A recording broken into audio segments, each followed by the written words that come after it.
Hello student, आप सभी का राजन एकेडमी क्लासेज में एक बार फिर से स्वागत है। तो आज के इस वीडियो लेक्चर में हम लोग जो है क्लास 10th के साइंस में फिजिक्स का जो है हम लोग पहला चैप्टर जिसका नाम है प्रकाश का परावर्तन, रिफ्लेक्शन ऑफ लाइट का, आज हम लोग इसमें सभी अति लघु उत्तरीय प्रश्न को सॉल्व करने वाले हैं, जो कि सभी भारतीय भवन के क्वेश्चन है। तो चलिए यहाँ से क्वेश्चन को सॉल्व करते हैं। और यदि आप लोग इसका पीडीएफ लेना चाहते हैं तो पीडीएफ का लिंक आपको डिस्क्रिप्शन बॉक्स में दिया गया है। वहाँ से आप लोग जो है मेरा टेलीग्राम चैनल जो है ज्वाइन कर लीजिए, राजन एकेडमी क्लासेज। वहाँ से इसका आप लोग को पीडीएफ डाउनलोड हो जाएगा। और यदि आप लोग मेरे चैनल पे नए आए हैं तो चैनल को सब्सक्राइब कर ले, और वीडियो अच्छा लगे तो वीडियो को लाइक करें। तो चलिए पहला क्वेश्चन देखते हैं यहाँ पे क्या है। पहला हमारा क्वेश्चन है, प्रश्न एक है, समतल दर्पण पर पड़ने वाली एक ही प्रकाश किरण की कितनी परावर्तित किरणें हो सकती है? तो इसका उत्तर हम लोग इस प्रकार से लिखेंगे। समतल दर्पण पर पड़ने वाले एक ही प्रकाश किरण की निम्नलिखित परावर्तित किरण हो सकती है। समतल दर्पण पे एक आपतित किरण आती है और परावर्तित किरण निकलती है।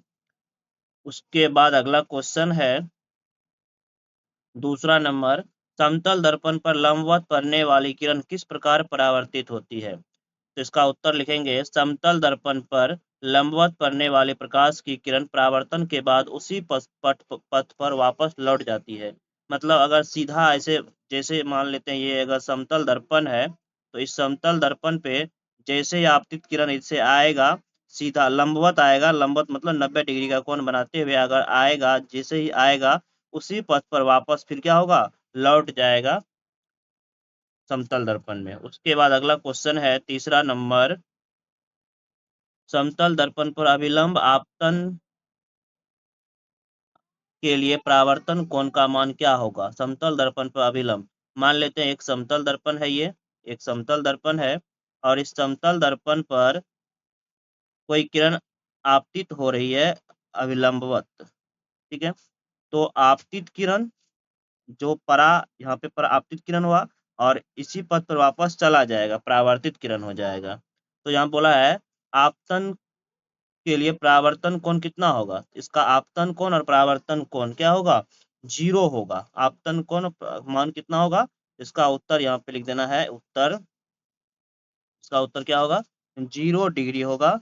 का मान कितना होगा? 0 डिग्री होगा, ठीक है। 0 डिग्री यहाँ पे लिखना है। उसके बाद अगला क्वेश्चन है, चौथा नंबर, प्रकाश के परावर्तन के कितने नियम होते हैं? तो प्रकाश के परावर्तन के 2 नियम होते हैं।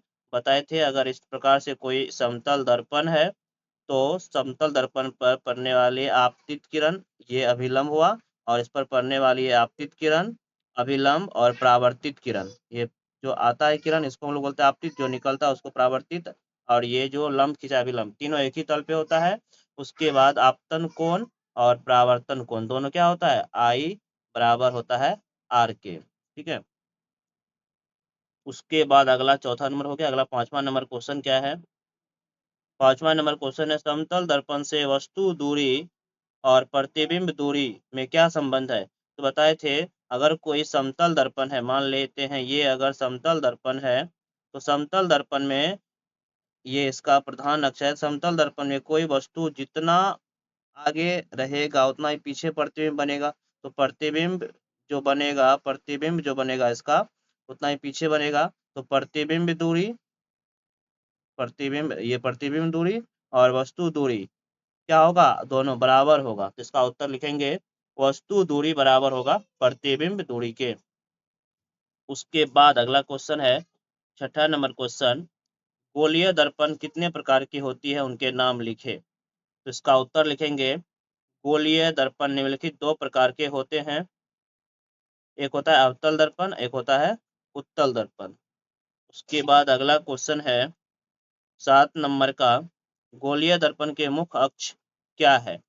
तो लिखेंगे इसका उत्तर, गोलीय दर्पण के ध्रुव से वक्रता केंद्र को मिलाने वाली सरल रेखा को प्रधान अक्ष या इसे बोलते हैं मुख्य अक्ष कहते हैं।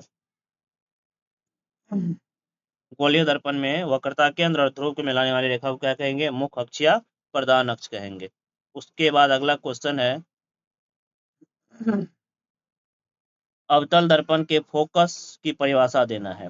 तो अवतल दर्पण का फोकस क्या होता है? किसी अवतल दर्पण का फोकस उसके मुख्य अक्ष पर वह बिंदु है जहां मुख्य अक्ष के समांतर आती किरणें दर्पण से परावर्तन के बाद अ, दर्पण से परावर्तन के बाद मिलती है, वास्तव में मिलती है, उसको हम लोग बोलेंगे अवतल दर्पण। मिलती हुई प्रतीत होगा किसमें? तो वह होगा उत्तल दर्पण में। उसके बाद अगला क्वेश्चन है 9 नंबर का, गोलीय दर्पण की फोकस दूरी और उसकी वक्रता त्रिज्या आर में क्या संबंध है? हम बताए थे, सिद्ध भी किए थे, एफ बराबर होता है r/2, अर्थात फोकस जो होता है वक्रता त्रिज्या की आधी होती है।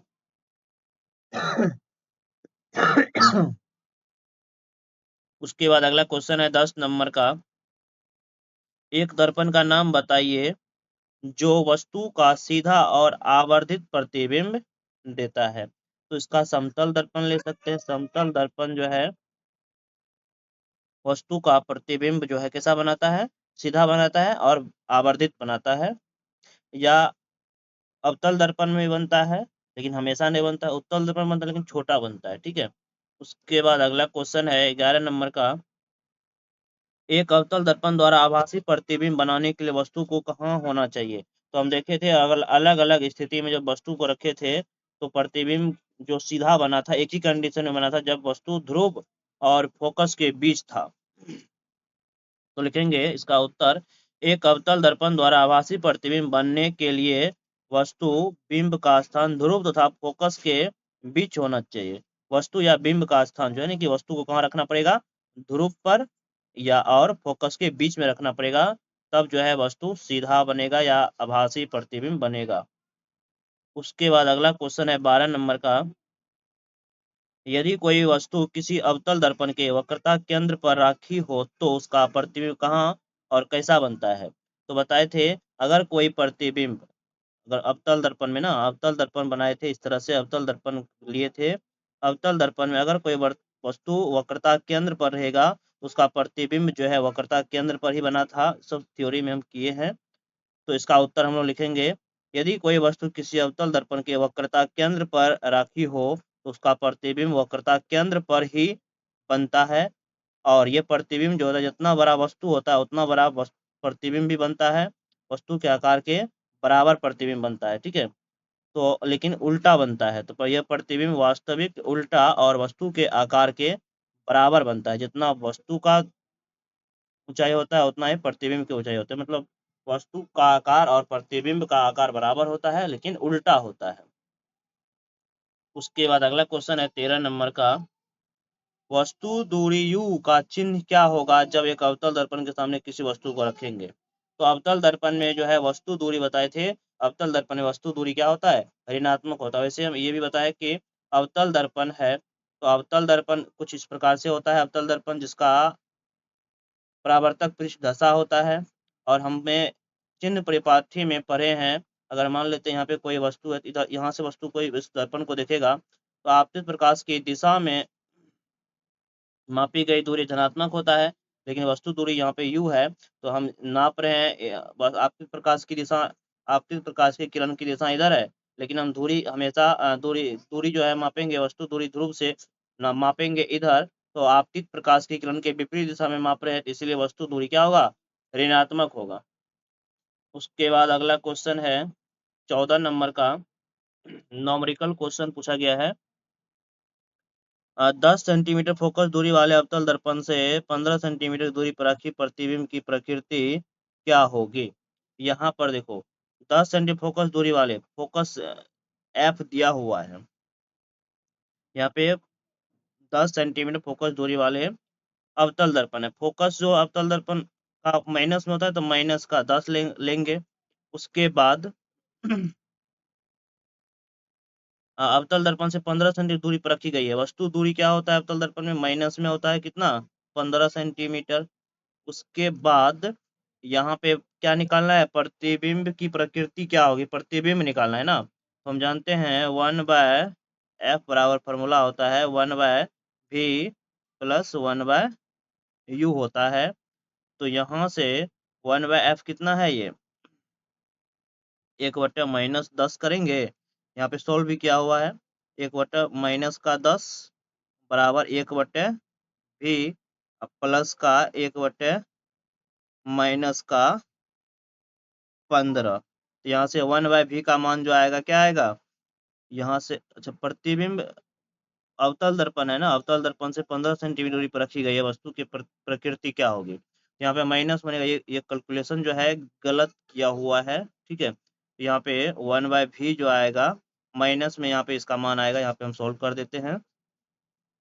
तो 1/v बराबर जो होगा वह हो जाएगा किसके बराबर, 1/, ये -15 इधर आएगा तो प्लस का 15, 1/15 प्लस का ये -1/10 पहले से है, ये है क्योंकि हमें प्रतिबिंब दूरी ये निकालेंगे, ये माइनस प्लस माइनस माइनस होगा, माइनस में जाएगा तो प्लस में, ये पहले से 1/10 माइनस में है। तो इसका लघुत्तम जब हम लेंगे 1/v, इसका एलसीएम लेंगे तो इसका एलसीएम हो जाएगा 30, ठीक है। एलसीएम कितना होगा 30, तो ये होगा 2 माइनस का 3, यहाँ पे याद करना माइनस का 1/6 आएगा, ठीक है, माइनस का 1/, क्योंकि यहाँ पे 10 सेंटीमीटर फोकस दूरी वाला अवतल दर्पण है ना, तो यहाँ पे 10 फोकस दूरी 10 सेंटीमीटर है, तो यहाँ पे इसको माइनस में लेना चाहिए था, ठीक है, ये माइनस में होगा, प्रतिबिंब दूरी पूछ रहा, ठीक है। उस पर अगला क्वेश्चन देखेंगे, अवतल दर्पण से किस दूरी पर एक वस्तु को रखा जाए कि प्रतिबिंब का आकार वस्तु के आकार के बराबर होगा। तो ये तो बताया, दर्पण को वक्रता केंद्र पर रखेंगे तो प्रतिबिंब का आकार वस्तु के आकार के बराबर होता है। उसके बाद अगला 16 नंबर का क्वेश्चन है, किसी गोलीय दर्पण के में केवल काल्पनिक प्रतिबिंब बनता है, किस गोलीय दर्पण में। तो उत्तल दर्पण में जो है केवल काल्पनिक प्रतिबिंब बनता है, कहीं पर भी वस्तु को रखेंगे तो हमेशा काल्पनिक प्रतिबिंब बनेगा। उसके बाद अगला 17 नंबर का क्वेश्चन है, क्या एक उत्तल दर्पण किसी वस्तु का वास्तविक प्रतिबिंब बना सकता है। लिखेंगे नहीं, उत्तल दर्पण हमेशा वस्तु का जो है सीधा प्रतिबिंब बनाता है, कभी भी उल्टा प्रतिबिंब नहीं बनाता है। उसके बाद अगला 18 नंबर का क्वेश्चन है, एक दर्पण की फोकस दूरी -15 सेंटीमीटर है, तो यह अवतल दर्पण है या उत्तल। तो बताए थे जब भी फोकस दूरी माइनस में होगा तो यह अवतल दर्पण होगा, और जब भी फोकस दूरी प्लस में होगा तो वह उत्तल दर्पण होगा। उसके बाद अगला क्वेश्चन है, गोलीय दर्पण के आवर्धन की परिभाषा दे। तो आवर्धन का परिभाषा लिखेंगे, प्रतिबिंब की ऊंचाई और वस्तु की ऊंचाई के अनुपात को आवर्धन कहा जाता है। आवर्धन को m से सूचित किया जाता है, अतः m प्रतिबिंब की ऊंचाई और वस्तु की ऊंचाई h डैश m बराबर प्रतिबिंब h डैश बटे h, ये फॉर्मूला भी लिख सकते हैं। उसके बाद अगला क्वेश्चन है 20 नंबर का, आवर्धन m का ऋणात्मक मान क्या बताता है। जिसका उत्तर लिखेंगे, आवर्धन m का ऋणात्मक मान यह बताता है कि प्रतिबिंब वस्तु के सापेक्ष उल्टा बनता है, अर्थात प्रतिबिंब वास्तविक है। उसके बाद अगला क्वेश्चन है 21 नंबर का, एक गोलीय दर्पण की वक्रता त्रिज्या 20 सेंटीमीटर, इसकी फोकस दूरी कितनी होगी। जब वक्रता त्रिज्या r दिया हुआ है 20 सेंटीमीटर, तो फोकस हम जानते हैं f वक्रता त्रिज्या की आधी होती है, अर्थात f जो होगा वह 20 का आधा करेंगे, 20/2 करेंगे, 10 दूनी 20, कितना आएगा 10 सेंटीमीटर होगा। उसके बाद अगला क्वेश्चन है 22 नंबर का, उत्तल दर्पण के उपयोग को लिखे, एक उपयोग लिखना है। उत्तल दर्पण का उपयोग वाहनों के साइड मिरर के रूप में किया जाता है। उसके बाद अगला क्वेश्चन है 23 नंबर में, उस उत्तल दर्पण की फोकस दूरी ज्ञात करें जिसकी वक्रता त्रिज्या 32 सेंटीमीटर है। वक्रता त्रिज्या दिया हुआ है, अर्थात f बराबर r/2 होता है। r कितना है 32, बटे 2 करेंगे तो 16 दूनी 32, 16 बार में कट जाएगा ना, तो फोकस दूरी कितना आएगा 16 सेंटीमीटर आएगा।